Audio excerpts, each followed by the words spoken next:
Assalamu alaikum. My name is Zulkarnain Haider, and today I'm here to tell you about the topic companies, shares, marketable securities, sales and purchase.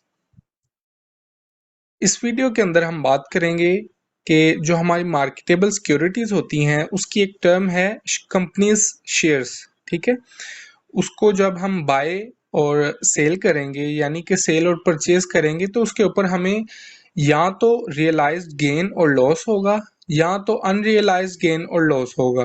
वो किस तरह से होगा, चले हम देखते हैं। तो हमारी स्क्रीन स्टार्ट हो गई है। इसके अंदर ये जो मास्टर क्वेश्चंस दिया गया है ना, आपको मास्टर क्वेश्चन दिया गया है alliance cable, GM cable, fast cable वगैरह का। इसको हम आज सॉल्व करने जा रहे हैं। सबसे पहले आपने जब भी आपको क्वेश्चन गिवन हो आपने उसको मिनिमम 3 दफ़ा पढ़ना है। ठीक है, मैं जितने मेरे स्टूडेंट्स हैं सबको मैं ये प्रेफर करता हूँ कि बच्चों आप सब ने कोशिश करके, अगर तो समझ आ भी गया है ना तो कोशिश करके आपने ये कोशिश करनी है कि क्वेश्चन को मिनिमम 3 दफ़ा पढ़ना है।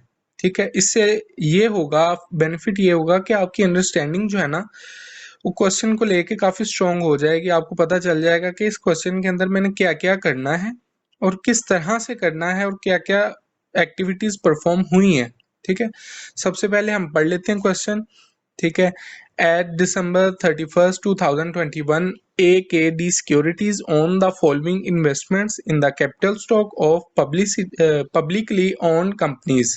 ठीक है, ये उन्होंने हमें बता दिया कि कौन कौन सी सिक्योरिटीज हैं। सबसे पहले अलायंस केबल है, अलायंस केबल लिमिटेड। शेयर्स कितने इसके 1000, जब हमने परचेज किए थे तब थे 1,57,000 की। अब करंट मार्केट वैल्यू इसकी 148,000 है।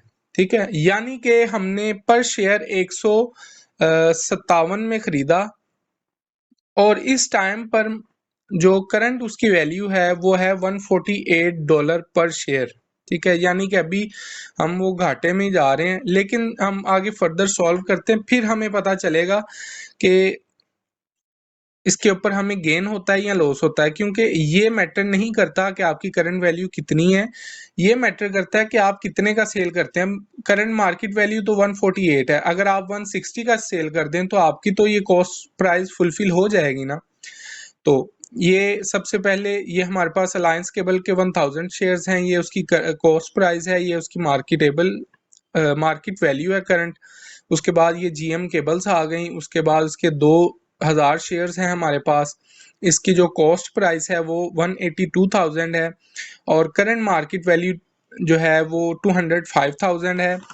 उसके बाद हमारे पास फास्ट केबल लिमिटेड के 5000 शेयर्स हैं और उसकी कॉस्ट है हमारे पास 212.500, यानी कि ये अब बन जाते हैं 2,12,500 रुपए के हमने खरीदे थे, $500 के खरीदे थे।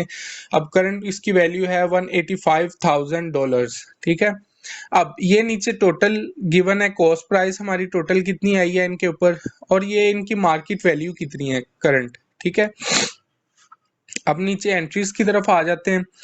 ठीक है, सबसे पहले हम एंट्री बढ़ते हैं। sold 500 shares of its investment in Alliance Cable Limited at a price of 161 per share less a brokerage commission of $25। ठीक है, इंस्ट्रक्शंस के अंदर हम पढ़ लेते हैं कि हमने प्रिपेयर क्या क्या करना है। ठीक है, prepare journal entries to record the above transactions, यानी कि सबसे पहले हम जर्नल एंट्रीज करेंगे इसकी।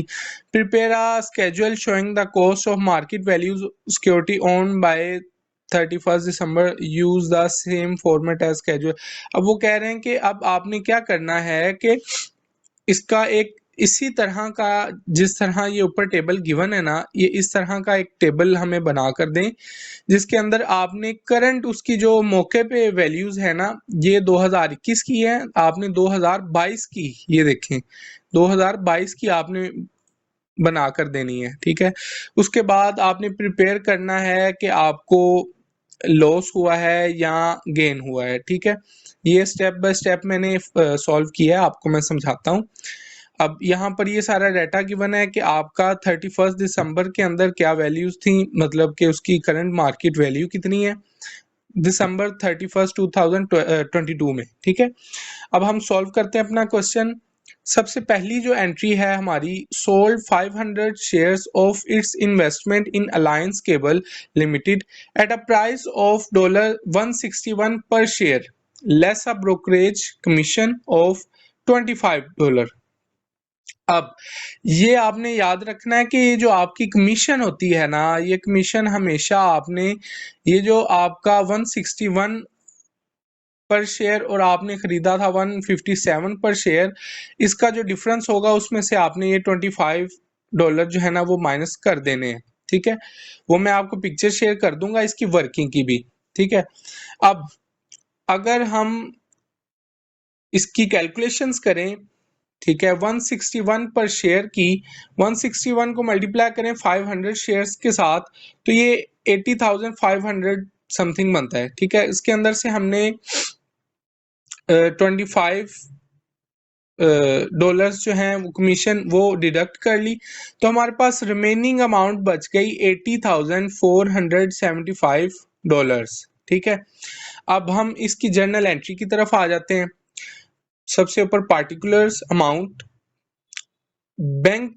अब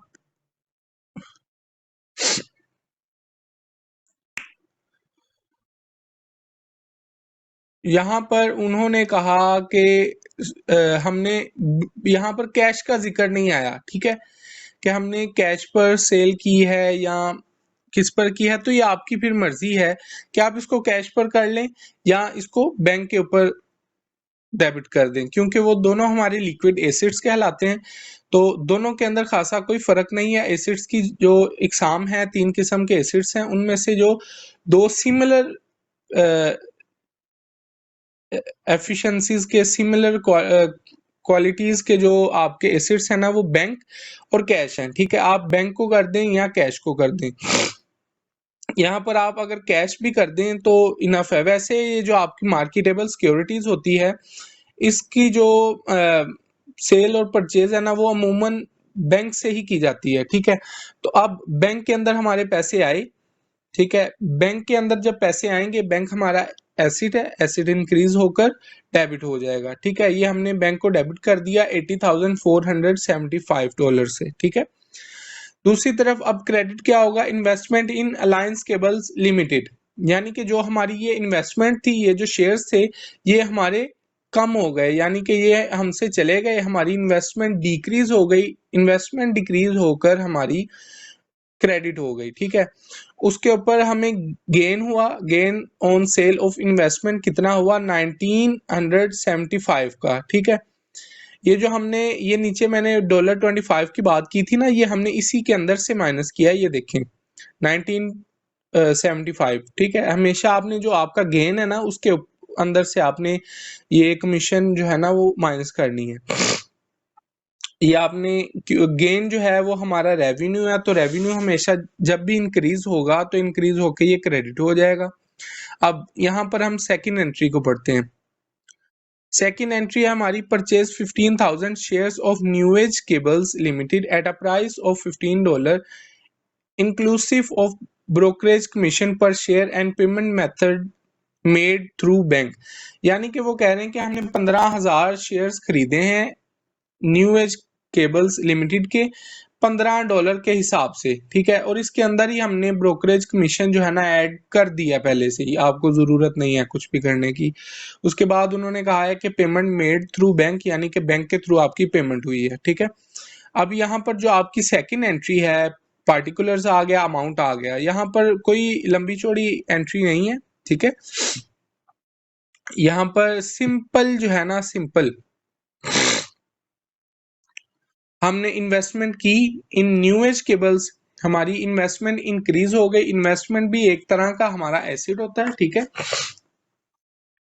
तो इन्वेस्टमेंट जब भी हमारी इंक्रीज होगी तो वो डेबिट हो जाएगी, इन्वेस्टमेंट जब भी हमारी डिक्रीज हो जाएगी तो वो क्रेडिट हो जाएगी। यहाँ पर हमारी इन्वेस्टमेंट बढ़ गई, हमने 15,000 शेयर्स खरीद लिए न्यू एज केबल्स के, तो ये यहाँ पर अमाउंट आ गई 2,25,000। ठीक है, बैंक के थ्रू हमने पेमेंट की थी, तो बैंक में से हमारे पैसे चले गए, बैंक हमारा एसेट था डिक्रीज हो गया कितने से, 2,25,000 से। ठीक है, अब थर्ड एंट्री जो है, sold 2,000 shares of its investment in GM cables at a price of 92.5 per share less a brokerage commission of $50। हमारे पास जीएम केबल्स की 2000 शेयर, जीएम केबल्स के 2000 शेयर्स हमारे पास पड़े हुए हैं। ठीक है, और हमने सेल कितने के किए, $92.5 पर शेयर। ठीक है, अब इसकी जो हमने कमीशन माइनस करनी है वो $50 है। हम वर्किंग करेंगे एक साइड पर, हमने 2000 शेयर्स, अब ये जीएम के 2000 ही पड़े थे हमारे पास। ठीक है, तो वो 2000 के 2000 ही हमने सेल कर दिए। अब जब 2000 हमने सेल किए, ठीक है, तो वो 2000 को हमने पहले, सबसे पहले हमने, मैं वर्किंग आपको शो करवा दूंगा, सबसे पहले हमने 2000 शेयर्स जो हैं उनको मल्टीप्लाई करना है इस अमाउंट से। ठीक है, इस अमाउंट पे मल्टीप्लाई करने के बाद जो आपका आएगा अमाउंट आएगी, उसको आपने माइनस करना है आपकी कॉस्ट प्राइस के ऊपर। ठीक है, कॉस्ट प्राइस पर जब आप माइनस करेंगे कॉस्ट प्राइस पे, तो आपका जो गेन है वो निकल आएगा, फिर उस गेन में से आपने ये $50 माइनस करने हैं। ठीक है, अब यहाँ पर जो आपकी वो माइनस करने के बाद अमाउंट बनती है वो बनती है 184,950 ठीक है, अब यहाँ पर अगर वो कमीशन माइनस ना करें तो आपका ये इनको मल्टीप्लाई करने के बाद जो अमाउंट आएगी वो आएगी 1,85,000। ठीक है, तो यहाँ पर हमने 50 जो है वो माइनस कर दिए, किस में से, गेन में से, तो हमारी जो अमाउंट है वो कम हो जाएगी। ठीक है, 1,84,950 आ गए। ठीक है, हमने हमेशा एंट्री माइनस करने के बाद ही करनी है, क्योंकि कमीशन की हम एंट्री नहीं करेंगे, एंट्री हम करेंगे अपने बिजनेस के रिलेटेड, कमीशन के रिलेटेड हम कभी भी एंट्री नहीं करेंगे। ठीक है, तो ये अमाउंट आ गई, इतना कैश हमारे बैंक में रिसीव हुआ जब हम सेल करेंगे अपना इन्वेस्टमेंट, अपने एसेट्स को। ठीक है, $1,84,950 हमने यहाँ पर सेल किया तो हमारे बैंक में आ गए, बैंक हमारा एसेट इंक्रीज होके डेबिट हो गया। दूसरी साइड पे हमारी इन्वेस्टमेंट डिक्रीज हो गई, इन्वेस्टमेंट डिक्रीज होकर क्रेडिट हो गई, कितने की, यहाँ पर अमाउंट लिखी है 182,000 की। ठीक है, 182,000 के ये हमारे शेयर थे, हमने सेल कितने के किए, $184,950 के। तो हमें इन दोनों अमाउंट्स को माइनस करने के बाद ये जो अमाउंट आ गई $2,950, ये हमें गेन हुआ, यानी कि हमारे पास जो इन्वेस्टमेंट थी वो थी 1,82,000 की, लेकिन हमने सेल किए 1,84,950 के। तो जो ऊपर हमें गेन हुआ वो हम यहाँ पर क्रेडिट साइड पर लिखकर इसको gain on sale of investment को क्रेडिट कर देंगे। मैंने आपको ऊपर भी बताया कि हम ये गेन को क्रेडिट क्यों करते हैं। तो आगे हम चलते हैं अपनी फोर्थ एंट्री के ऊपर, sold 7,000 shares of its investment in new Age Cables Limited at a price of 13.85 पर share less a brokerage commission of 125। ठीक है, अब 125 हमने कमीशन यहाँ से माइनस करनी है। ठीक है, अब हमने परचेज कितने के किए थे, 15 रुपीज के, अब हम सेल कितने के कर रहे हैं, 13.85 पर शेयर के हिसाब से। तो हमें इसके ऊपर लॉस हो रहा है, सीधा सीधा हमें नजर आ रहा है कि हम लॉस पे ये सारा कुछ किया हमने। ठीक है, अब यहाँ पर सबसे पहले हम जितनी अमाउंट आई हमारे पास, ठीक है, 13.85 को आप मल्टीप्लाई करेंगे 7,000 से तो आपकी ये अमाउंट आ जाएगी। ठीक है, ये वाली अमाउंट आ जाएगी आपकी।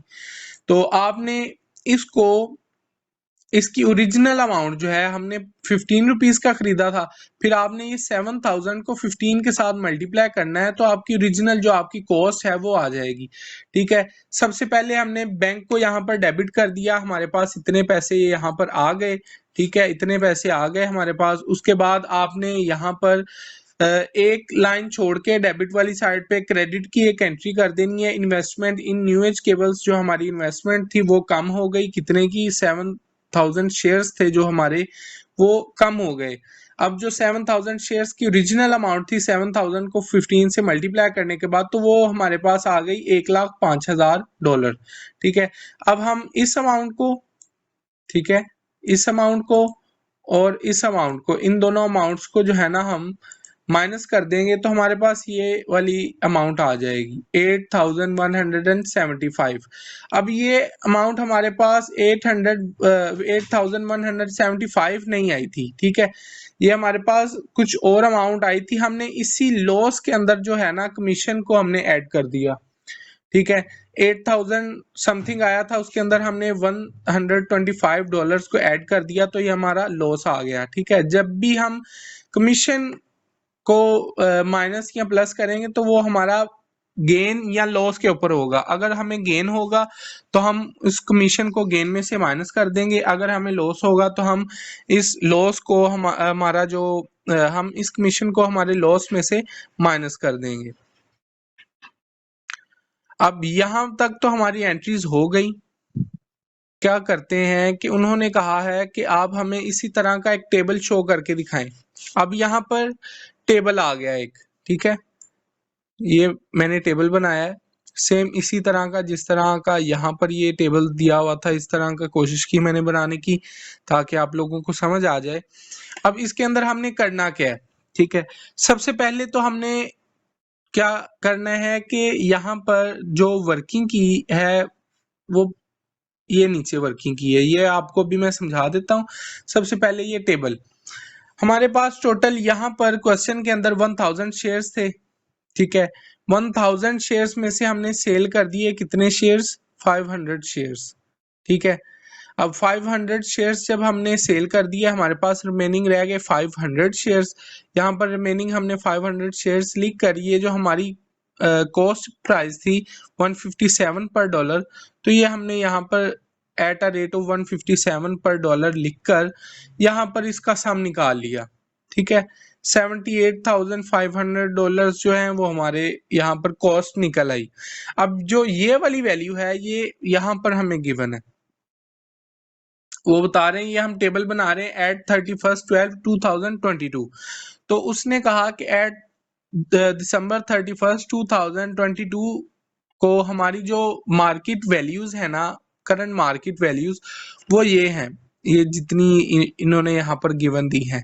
ठीक है, अलायंस केबल लिमिटेड के $150 पर शेयर वैल्यू हो गई है, तो हमने 500 को मल्टीप्लाई किया 150 के साथ। ठीक है, जो इसकी करंट वैल्यू है 150 के साथ मल्टीप्लाई किया तो ये हमारे पास जो करंट मार्केट वैल्यू आ गई $75,000, ये यहाँ पर आ गई निकल के। ठीक है, जीएम केबल्स के यहाँ पर हमारे पास 2000 शेयर से हमने 2000 के 2000 ही सेल कर दिए। जीएम केबल्स के अब हमारे पास 0 शेयर्स यहाँ पर मौजूद हैं। ठीक है, अब नेक्स्ट था हमारे पास फास्ट केबल लिमिटेड, 5000 शेयर्स थे और यहाँ पर फास्ट केबल की कोई भी एंट्री हमने नहीं की, तो हम same as it is fast cable की ये जो थी प्राइस 2,12,500। ठीक है, इसको एज इट इज यहाँ पर लिख देंगे क्योंकि यहाँ पर कोई भी हमने एंट्री की ही नहीं, तो इस अमाउंट को सिंपल हम यहाँ पर लिख देंगे।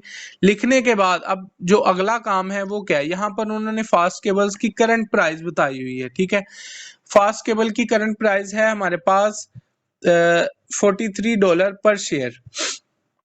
तो हम यहाँ पर फास्ट केबल के 5000 शेयर्स को यहाँ पर 43 के साथ मल्टीप्लाई करेंगे तो $2,15,000 आ जाएंगे, तो ये हमारी मार्केट वैल्यू आ जाएगी।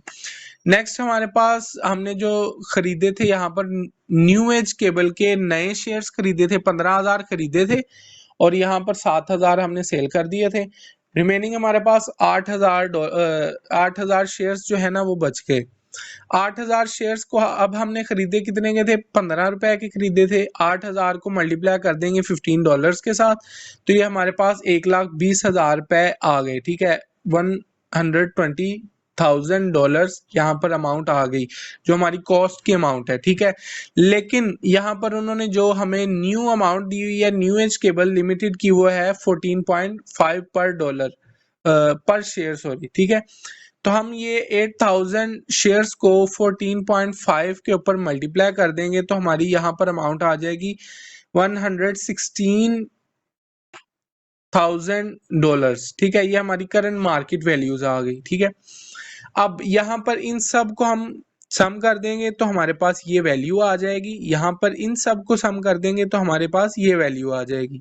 ये टोटल वैल्यू है हमारी कॉस्ट की $4,11,000। ये हमारी मार्केट वैल्यू इस टाइम पे $4,06,000 की है। ठीक है, नेक्स्ट उन्होंने कहा है mark to mark adjusting entries करें और हमें बताएं कि गेन हुआ है या लॉस हुआ है। अब यहाँ पर book value of marketable securities आ गई। Book value of marketable securities find करने के लिए कुछ वर्किंग करनी पड़ेगी। सबसे पहले हम लिखेंगे opening balance of marketable securities. Opening balance यहाँ पर आ गया हमारे पास, ये ओपनिंग बैलेंस है। उन्होंने हमें बताया हुआ है कि यहाँ पर आपके 5,38,000 मार्केट वैल्यू है, तो इस ये हमारे पास ओपनिंग बैलेंस आ गया। आपने ये जो आपकी मार्केट वैल्यू गिवन होगी प्रीवियस, वो आपने यहाँ पर लिख लेनी है, $5,38,000। अब ऐड हमने इसमें क्या करना है, न्यू परचेज शेयर्स। ठीक है, अगर हम यहाँ पर कोई भी शेयर्स परचेज ना करते तो हम ये स्टेप करते ही ना। ठीक है, लेकिन हमने यहाँ पर न्यू शेयर्स परचेज किए हैं। कितने परचेज किए हैं यहाँ पर, 15,000 शेयर्स। ठीक है, 15,000 शेयर्स की जब हम अमाउंट निकालेंगे तो ये हमारे पास $2,25,000 आ गए। ठीक है, टोटल करने के बाद हमारी जो मार्केटेबल सिक्योरिटीज की वैल्यू है वो है $7,63,000। ठीक है, अब ये टोटल हमारे पास इसकी मार्केट वैल्यू आ गई, यानी कि इतने के हमारे पास शेयर्स मौजूद हैं। अब हम इसके अंदर वर्किंग क्या करेंगे कि जितने हमने शेयर्स सेल किए हैं वो सारे वन बाय वन इसमें से माइनस करते जाएंगे। ठीक है, सबसे पहले यहाँ पर हमने एंट्री की थी 500 शेयर सेल करने की अलायंस केबल की, तो हम अलायंस केबल लिमिटेड की जिस अमाउंट से सेल की थी वो यहाँ पर लिख देंगे। ठीक है, उसके बाद जीएम केबल की जो हमारे पास हमने यहाँ पर जीएम केबल्स की इन्वेस्टमेंट हमारी सेल की थी हमने, तो वो जीएम केबल की इन्वेस्टमेंट की अमाउंट यहाँ पर लिख देंगे। और याद रखिएगा कि यहाँ पर हम इसकी कॉस्ट प्राइस लिखेंगे। ठीक है, मैं आपको ऊपर एंट्रीज में दिखा देता हूँ। फर्स्ट हमने $500 जो थे वो यहाँ पर सेल की इन्वेस्टमेंट थी हमारी $78,500। तो हम यहाँ पर भी ये देखें $78,500 ही लिखेंगे, यानी कि यहाँ पर जितनी हमने वैल्यूज लिखनी है वो हमने अपनी कॉस्ट के ऊपर लिखनी है, कॉस्ट के ऊपर कैलकुलेट करके लिखनी है, मार्केट वैल्यू पर नहीं लिखनी। ठीक है, जीएम केबल्स के हमने 2,000 शेयर सेल किए थे। जीएम केबल्स की 2,000 शेयर की हमारी कॉस्ट थी $182,000, तो हम यहाँ पर सिंपली $182,000 लिख देंगे। न्यू एज केबल जो थी, न्यू एज केबल हमने 8,000, यहाँ पर इस टेबल के अंदर आप देख सकते हैं कि न्यू एज केबल जो है, न्यू एज केबल्स के 8,000 जो शेयर्स हैं, सॉरी, न्यू एज केबल के हमने यहाँ पर 7,000 शेयर्स सेल किए थे। 7,000 शेयर्स जो सेल किए उसकी अमाउंट हमारे पास यहाँ बन रही है, कॉस्ट उसकी जो है वो $1,05,000। अब हम इन सब को यहाँ मेंशन करने के बाद सबको माइनस प्लस कर देंगे। ठीक है, इन सब अमाउंट्स को सम करने के बाद ये हमारे पास एक टोटल आ गया $3,65,500। ठीक है, अब यहाँ पर एक्स्ट्रा वर्किंग मजीद ये है जो हमारी करंट बुक वैल्यू निकालने के लिए, वो ये है कि टोटल मार्केटेबल सिक्योरिटीज जो हमारे पास यहाँ पर पड़ी हुई हैं, टोटल मार्केटेबल सिक्योरिटीज, इसमें से लेस करेंगे $3,65,500 जो कि हमारी सोल्ड मार्केटेबल सिक्योरिटीज हैं, जितनी हमने इसमें से सेल की हैं। इन दोनों का डिफरेंस निकाल लेंगे तो $3,97,500 आ गए। अब ये हमारे पास करंट बुक वैल्यू यहाँ पर आ गई हमारे शेयर्स की। अब यहाँ पर हम अपना जो लास्ट पार्ट है, calculate the net realise gain और लॉस, ठीक है, वो स्टेप करने जा रहे हैं। अब सबसे पहले हम यहाँ पर क्या करेंगे कि जितने हमें इसके अंदर गेन हुए हैं यहाँ पर हम अपनी जर्नल एंट्रीज के अंदर देख लेंगे। एक हमें ये गेन हुआ है, ये वाला 1975 का, दूसरा हमें ये गेन हुआ है, ठीक है, और उसके बाद ये लॉस हुआ है। जितने गेन और लॉसेस हैं ये सारे हम यहाँ पर नीचे ले आएंगे। जो गेन है दोनों, वो गेन हम प्लस कर लेंगे और इस गेन में से माइनस करेंगे इस वैल्यू को जो हमें लॉस हुआ है, ठीक है। तो यहाँ पर देखें कि हम नेट रियलाइज लॉस निकाल रहे हैं, कितना लॉस हुआ है। यहाँ पर सबसे पहले हम इसका गेन लिखेंगे, यानी कि हमें इस पे प्रॉफिट इतना हुआ था, उसके अंदर प्लस करेंगे जो सेकंड प्रॉफिट हुआ हमें वो, इसके अंदर से माइनस करेंगे हमारा लॉस। चूंकि लॉस बड़ा है तो यहाँ पर अमाउंट जो है वो लॉस ही की आएगी। तो अकाउंटिंग में कभी भी आपका माइनस नहीं लगता, अगर जो वैल्यू माइनस के अंदर हो उसके साथ हम ब्रैकेट्स लगा देते हैं, ठीक है। तो ये जो आंसर ब्रैकेट्स के अंदर है यानी कि ये माइनस वैल्यू है, माइनस वैल्यू यानी कि ये लॉस है, ठीक है। चूंकि लॉस की अमाउंट बड़ी थी इसलिए यहाँ पर ये हमें नेट रियलाइज लॉस आ गया, ठीक है। अब अनरियलाइज गेन और लॉस, ये हमारा आखिरी स्टेप है, इसके बाद क्वेश्चन कंप्लीट हो जाएगा। ये आपके टीचर के ऊपर है कि वो आपके इस स्टेप को ज्यादा इम्पोर्टेंस देता है या नहीं देता, ठीक है। जो मतलब आप लोगों के सर हैं सर इदरीस साहब, वो तो स्पेशल इस पॉइंट को कहते हैं कि जी ये एंट्री आप लोगों ने करके ही दिखानी है, तो इसलिए मैं आपको समझा देता हूँ। जो हमारी जो न्यू मार्केट वैल्यूज हैं उसको माइनस करेंगे करंट बुक वैल्यू के साथ, तो हमारे पास गेन या लॉस निकल आएगा, ठीक है। अब ये जो अमाउंट है 4,06,000, ये कहाँ से आई? ये हमारी जो यहाँ पर ये देखें मार्केट वैल्यू थी ना, जो हमारी करंट 2022 की जो मार्केट वैल्यूज थी हमारे शेयर्स की, वो हमने यहाँ पर लिख ली। उसके बाद जो हमारी बुक वैल्यू निकली है यहाँ पर इस वर्किंग के बाद, वो बुक वैल्यू लिख ली, इन दोनों को माइनस किया, इनका जो डिफरेंस आया $8,500 का, तो ये हमें गेन हो गया, ठीक है, यानी कि अनरियलाइज्ड गेन हो गया। अब अनरियलाइज्ड गेन क्या होता है कि हम फ्यूचर प्रिडिक्शन लगाते हैं कि हमारे पास 3,97,500 डॉलर्स की इन्वेस्टमेंट पड़ी हुई है, लेकिन उसकी जो मार्केट वैल्यू है वो इतनी है, तो उसकी मार्केट वैल्यू अभी ज्यादा है, तो हम इसको फ्यूचर गेन के साथ इसको लिंक कर देते हैं, यानी कि अनरियलाइज, अभी रियलाइज नहीं हुआ, अभी रियल नहीं हुआ, लेकिन अभी अगर हम करंटली इसको सेल कर दें तो ये हमें गेन हो सकता है इतना, ठीक है। अनरियलाइज गेन हमारे पास $8,500 का। उसके बाद जर्नल एंट्रीज यहाँ पर आ गई, ठीक है। जर्नल एंट्री तो एक ही होगी इसकी, ये जो गेन की एंट्री है यही हमारी यहाँ पर, ओ यार, गेन की जो एंट्री है वो यहाँ पर हो जाएगी। शेयर्स जो है मार्केटेबल सिक्योरिटीज अकाउंट। अब हमारी वैल्यू $8,500 से किसकी इंक्रीज हुई? हमारी वैल्यू इंक्रीज हुई, हमारी जो शेयर्स है, जो हमारी मार्केटेबल सिक्योरिटीज है, उनकी अमाउंट इंक्रीज हुई, उसकी वैल्यू इंक्रीज हुई ना, ये गेन होने की वजह से। तो हम यहाँ पर जर्नल एंट्री के अंदर $8,500 से डेबिट कर देंगे अपने शेयर्स या मार्केटेबल सिक्योरिटीज अकाउंट को, क्योंकि उनकी वैल्यू इंक्रीज हो गई है, ठीक है। दूसरी तरफ हमारे पास unrealised gain on marketable securities account आ गया। मैंने आपको बताया जब भी गेन होगा तो आपने जर्नल एंट्री के अंदर उसको, जब भी गेन इंक्रीज होगा तो क्रेडिट ही करना है, क्योंकि ये हमारा रेवेन्यू होता है और रेवेन्यू हमेशा इंक्रीज होते वक्त आपका क्रेडिट साइड पर ही जाता है, ठीक है। तो ये सिंपल एक एंट्री करने के बाद आपका ये कंप्लीट क्वेश्चन जो है वो सॉल्व हो गया है। अगर आप लोगों को ये सॉल्व पीडीएफ भी चाहिए तो आप मुझे कमेंट कर दीजिएगा, मैं आपको ये पीडीएफ फाइल के अंदर या वर्ड फाइल के अंदर आपको शेयर कर दूंगा। अपना बहुत सारा ख्याल रखिएगा। अल्लाह हाफिज।